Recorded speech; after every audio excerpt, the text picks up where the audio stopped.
The wind roared outside 10-year-old Jorge's bedroom window, making the glass rattle. He shivered and pulled his blanket tighter even though the room wasn't cold. He felt uneasy, as if unseen eyes were watching him from the shadows. Earlier at dinner, Jorge's grandmother warned him to finish all his vegetables, or else the boogeyman would come take him away forever. Jorge laughed it off at the time, but now alone in his room, the legend didn't seem so funny. According to the stories, the boogeyman was a mythical monster who hid outside the homes of disobedient children, waiting for the perfect moment to snatch them. He was said to have long, razor-sharp claws and eyes that glowed like hot coals in the darkness. Jorge's mind raced as the tree branches tapped an unsettling beat on his window. What if the boogeyman was real? A chill ran down Jorge's spine at the thought of the horrifying creature's gnarled hands dragging him into the cold black night. Jorge shook his head, trying to calm his imagination. Grandma's stories had seemed entertaining before bed, but now they terrified him. It's just the wind, he told himself. But what was that creaking floorboard?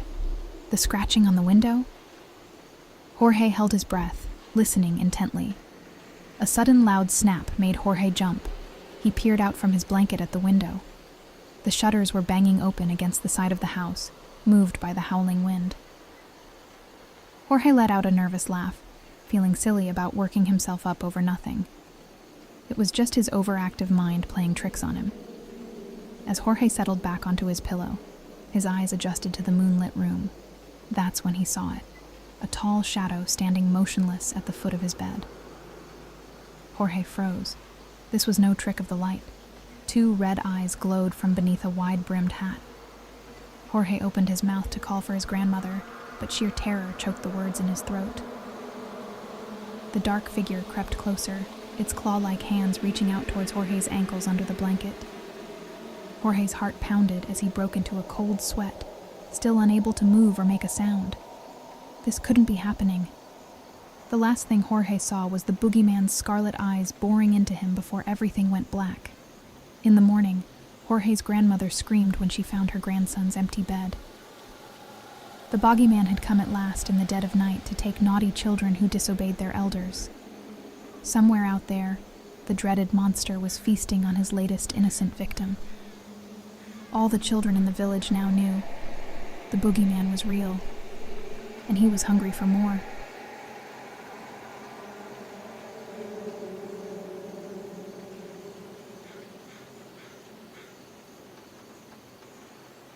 The winding mountain road was empty and quiet in the pitch black of night. Inside the pickup truck, Miguel kept his eyes locked on the road ahead, hands gripping the steering wheel. His gas tank was nearing empty, but there were no open stations in this remote region.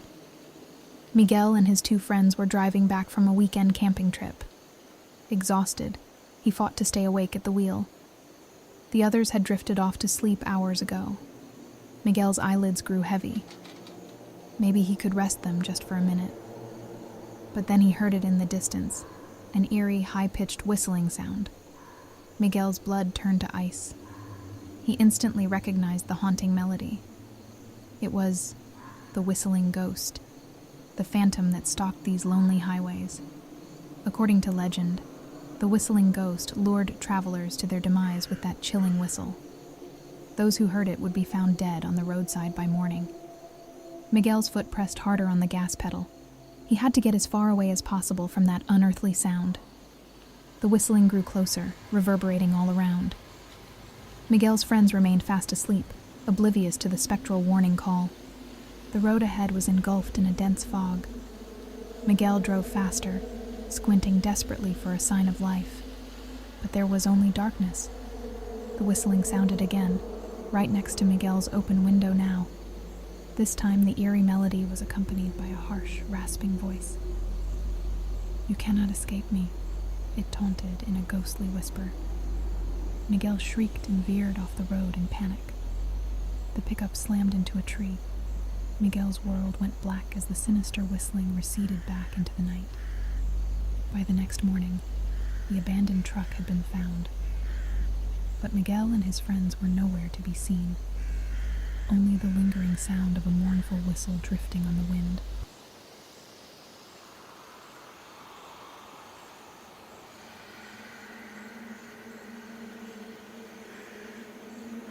The wind howled one autumn night as Nurse Alicia approached Mercy Hospital for her overnight shift. Though she had walked these halls countless times before, an unfamiliar chill ran through her as she entered that evening. The lights in the lobby flickered erratically, casting dancing shadows down the long, neglected corridors. Alicia's footsteps echoed eerily in the silence as she made her way past the abandoned nurses' station. A faint whisper came from around the corner up ahead, barely audible over the electric hum of the flickering bulbs. Alicia paused, listening intently. Only the moaning of old pipes answered back through the darkness. She continued on, quickening her pace.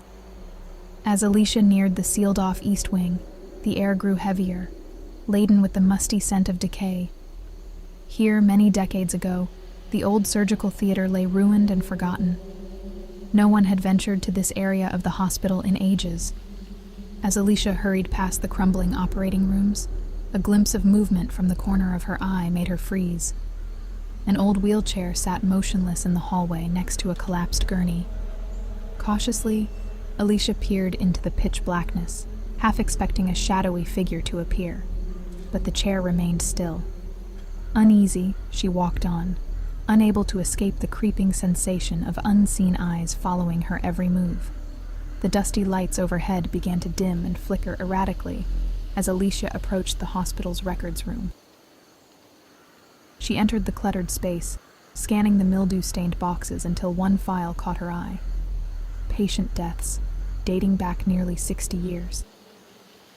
Hands trembling, Alicia opened the faded folder by flashlight.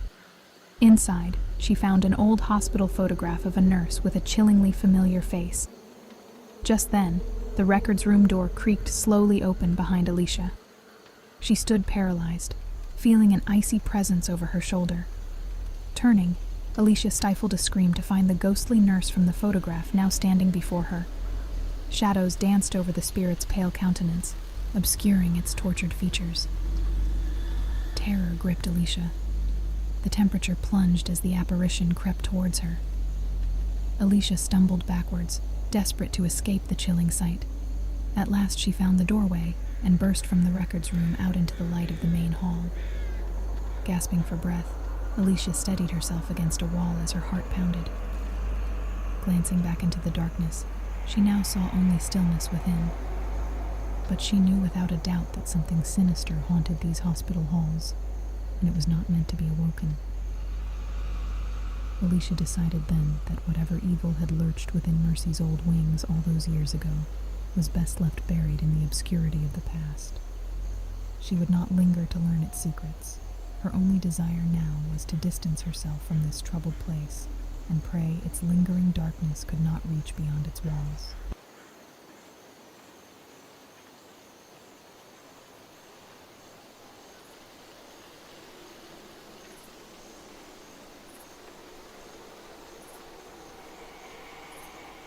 The moon lit the jungle path with an eerie glow as Emilio hiked back to his village.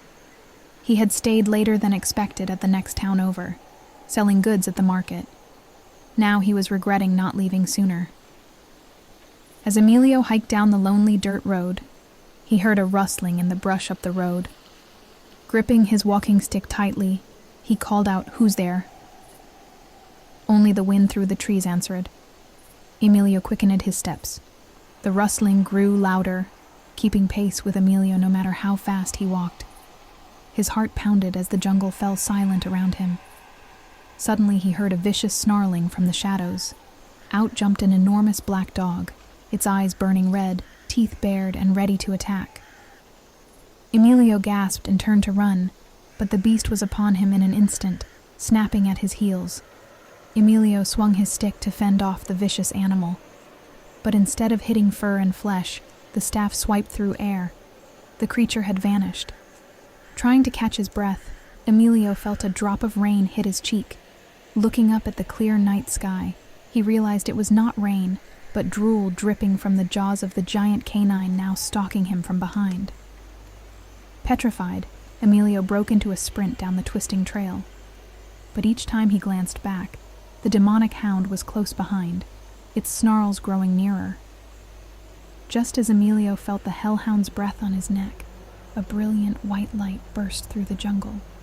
A radiant dog with golden eyes leaped in front of Emilio, blocking the path.